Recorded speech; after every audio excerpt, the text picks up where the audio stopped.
جب سب سے پہلے آپ نے اپنے اندر خوف کو ختم کریں. جب تک آپ اپنے اندر خوف ختم نہیں کرتے عوام الناس کے سامنے آپ اچھی گفتگو نہیں کر پائیں گے. کیوں؟ اس لیے کہ جیسے ہی عوام الناس کے سامنے جائیں گے تو آپ کی ٹانگیں کانپنے لگ جائیں گی، آپ کا حافظہ کام کرنا چھوڑ دے گا. اگر عوام الناس کے سامنے آپ اپنا خوف ختم کرنا چاہتے ہیں تو اس پر میں پہلے ہی ویڈیو بنا چکا ہوں، سٹیج کا خوف مگر اس خوف کا علاج، اس نام سے وہ ویڈیو ہے، تو اس کو ضرور دیکھنا، وہ انشاءاللہ آپ کے لیے مفید ثابت ہوگی. اس ویڈیو کا، اس سبق کا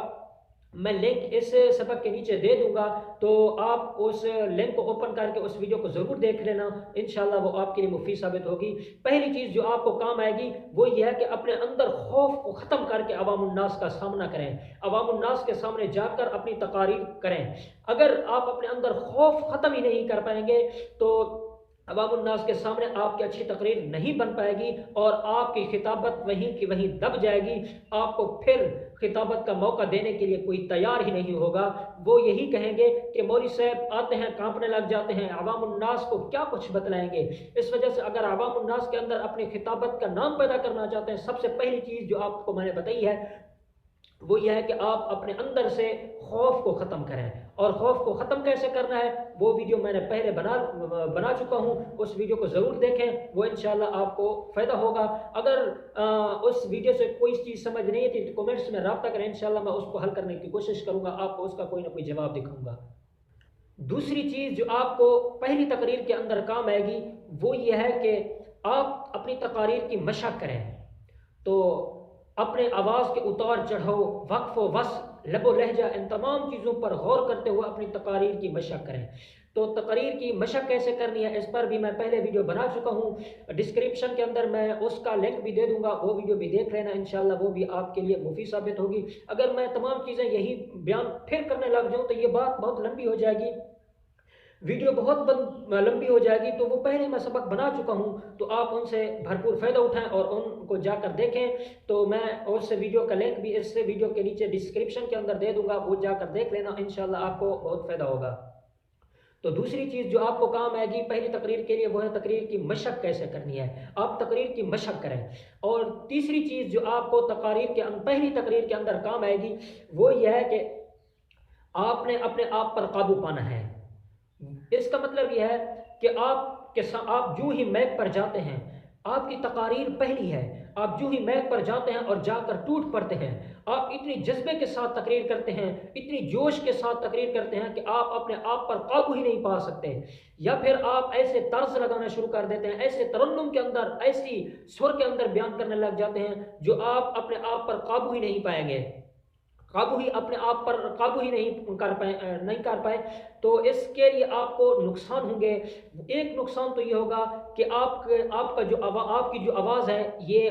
بالکل ختم ہو جائے گی. پہلے 5-7 منٹ کی تقاریر تو آپ بہت ہی اچھی کر پائیں گے اور عوام الناس کو آپ دکھائیں گے کہ میرے اندر اتنی جذبہ ہے، میرے اندر اتنی جوش ہے، میرے اندر اتنی سر ہے. لیکن 5-7 منٹ کے بعد آپ کا حافظہ، آپ کا گلا ساتھ دینا چھوڑ جائے گا، آپ کی آواز بالکل ختم ہو جائے گی. ایسے معلوم ہوگا جیسے مولانا صاحب، خطیب صاحب، مقرر صاحب رو رہے ہیں، یا پھر آپ کو کھانسی شروع ہو جائے گی. اس وجہ سے آپ اچھی تقریر نہیں کر پائیں گے. اس وجہ سے پہلی تقریر کے لیے آپ کے لیے یہ ضروری ہوتا ہے کہ آپ اپنی تقاریر کے اندر اپنے آپ پر قابو رکھیں، اپنے آپ کو قابو رکھیں. آپ اپنے آپ سے باہر نہ ہو جائیں کہ آپ اتنی جوش اور جذبے کے ساتھ، اتنی ترنم اور جذبے کے ساتھ تقریر کرنے لگ جائیں کہ آپ کو یہ بھی بھول جائے میں بیان کیا کر رہا ہوں، آپ نے الفاظ بھی بھول جائیں گے کہ میں کیا کچھ کہہ رہا ہوں. تو اس وجہ سے اپنے آپ پر قابو پانا یہ بہت ضروری ہوتا ہے. پہلی تقریر کے لیے جو تیسرا پوائنٹ میں نے آپ کو بتایا ہے وہ یہ ہے کہ اپنے آپ پر قابو پانا. اب اگر آپ اپنے آپ پر قابو پانا سیکھ جاتے ہیں اور اپنے آپ پر قابو پا کر بیان کرتے ہیں تو انشاءاللہ عوام الناس کے سامنے آپ بہت اچھی تقریر کر پائیں گے اور عوام الناس آپ کی خطابت کا انشاءاللہ العزیز مجھے امید ہے آپ کی خطابت کو عوام الناس پسند بھی کرے گی. اور چوتھی چیز جو آپ کو پہلی تقریر کے اندر کام آئے گی وہ یہ ہے کہ آپ تقریر کی تیاری بھرپور کر لیں. ایسا نہ ہو کہ اکثر اکثر یہ ہوتا ہے کہ جب ہم اسٹیج پر آتے ہیں، اگر خطابت کی ابتدا ہے، اگر ہم نابالغ خطیب ہیں، نو مولود خطیب ہیں، اگر خطابت کی ابتدا کر رہے ہیں، تو جیسے ہی ہم عوام الناس کا سامنا کرتے ہیں تو ہمارا حافظہ کام کرنا وہیں پر چھوڑ جاتا ہے، ہمیں یاد ہی نہیں رہتا کہ ہم نے کیا بیان کرنا ہے اور ہم کس چیز کی تیاری کر کے آئے ہیں اور عوام الناس کو ہم نے کیا کچھ کہنا ہے۔ یہ تمام چیزیں ہمیں وہیں پر چھوڑ جاتی ہیں، ہمیں کچھ پتہ ہی نہیں چلتا ہم نے کرنا کیا ہے۔ تو اس وجہ سے آپ تقاریر کی تیاری بھرپور کر لیں، وہ اس طرح کہ اگر مثال کے طور پر اگر عوام الناس آپ کو 5 منٹ کے لیے تقریر کرنے کا ٹائم دیتے ہیں تو آپ کو کیا، آپ اس 5 منٹ کی تقریر کے لیے آپ کو تیاری 5 گھنٹے کرنی چاہیے۔ تو جب آپ 5 گھنٹے تقریر کی تیاری کریں گے تو آپ 5 منٹ بالکل خوبصورت انداز کے ساتھ اور خوبصورت لب و لہجہ کے ساتھ عوام الناس کے سامنے آ کر بیان کریں گے تو انشاءاللہ عوام الناس کو یہ تقریر آپ کی پسند آئے گی۔ یہ نہیں کرا کہ آپ تقریر کو رٹ کر جائیں، تقریر کو رٹنے کے نقصانات ہیں، تو اگر آپ بھی رٹی رٹائی تقاریر کرتے ہیں اور اس سے جان چھڑانا چاہتے ہیں تو وہ ہمارا پچھلے والا سبق نمبر جو 12 ہے، وہ خطابت کورس کا سبق نمبر 12 وہ ضرور دیکھیں، اس کا لنک بھی میں ڈسکرپشن کے اندر دے دوں گا، تو انشاءاللہ اس سے بھی آپ کو بہت فائدہ ہوگا۔ آپ اگر اس سبق کو دیکھ لیتے ہیں تو مجھے امید ہے کہ آپ تقاریر کی رٹنے کی عادت سے بالکل بری ہو جائیں گے اور آپ اپنے اندر کی بات لوگوں تک پہنچائیں گے۔ جیسے ایک اچھا خطیب کر پاتا ہے تقریر، تو آپ بھی ایسے ہی تقریر کر پائیں گے۔ تو پہلی تقریر کے اندر آپ کو جو چوتھی چیز کام آئے گی وہ یہ ہے کہ آپ نے تقریر کی بھرپور تیاری کرنی ہے، آپ تیاری کر کے جائیں، اور اگر آپ کا حافظہ کام کرنا چھوڑ جاتا ہے، ایسا کیوں ہوتا ہے اس پر اگلے کسی سبق کے اندر میں بات کروں گا اور سمجھاؤں گا۔ اگر آپ کا حافظہ کام کرنا چھوڑ جاتا ہے عوام الناس کے سامنے، اسٹیج پر جاتے ہی آپ کے الفاظ آپ کا ساتھ چھوڑ جاتے ہیں، آپ کا گلا ساتھ چھوڑ جاتا ہے، پچھلے ایک سبق کے اندر بھی میں اس پر تھوڑی بہت گفتگو کر چکا ہوں، لیکن اگلے کسی سبق کے اندر میں اس پر مزید ایک مکمل ویڈیو بتاؤں گا جس کے اندر میں آپ کو مکمل تفصیل کے ساتھ بتاؤں گا کہ آپ کا حافظہ کیوں چھوڑ جاتا ہے اور اس کے لیے آپ کو کیا کرنا چاہیے، آپ کی آواز لب و لہجہ یہ کیوں چھوڑ جاتے ہیں، تو آپ کو کیا کرنا چاہیے اگلے کسی سبق کے اندر انشاءاللہ میں بات کروں گا۔ اسی وجہ سے اکثر کہا کرتا ہوں کہ اگر آپ نے ابھی تک چینل کو سبسکرائب نہیں کیا تو